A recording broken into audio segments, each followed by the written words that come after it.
good morning, everybody. Hey, I have a short devotional that I want to share with y'all that was sent to me by my friend Francis. The Apostle Paul wrote one of the most important letters the world has ever seen. The letter to the Christians in Rome. It's the pinnacle of his theological reflections. Over the centuries, God has used it to change millions of lives. So it's somewhat surprising to find a very painful and personal confession right in the middle of the whole thing. It seems like the kind of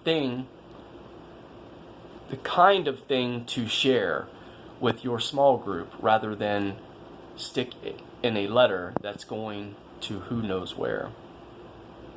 It turns out Paul was struggling with sin. It's not a mildly disturbing, pesky problem. It's a gut-wrenching, heart-rending problem, so much so that Paul called himself wretched.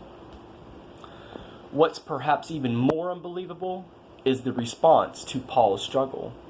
Judging from the message some churches in our country preach, we might expect the response to be, God has asked me to step down from my ministry until I've successfully dealt with my sin problem. That's what we might expect. But what is actually said is utterly different. What we read in Romans 8:1 seems scandalous by comparison. Paul blows past all the get your life together rhetoric and says this: Therefore, there is now no condemnation for those who are in Jesus Christ.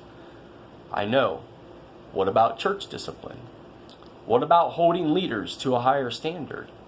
What about doing the right thing?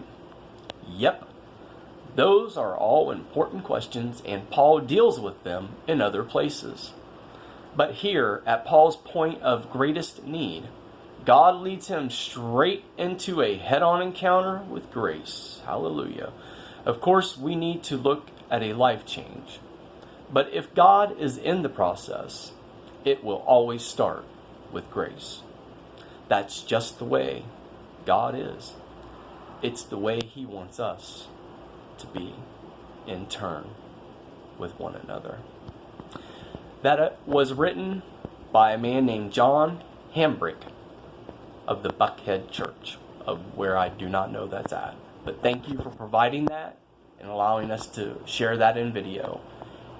And remember, everybody, to be a blessing, and you will be blessed.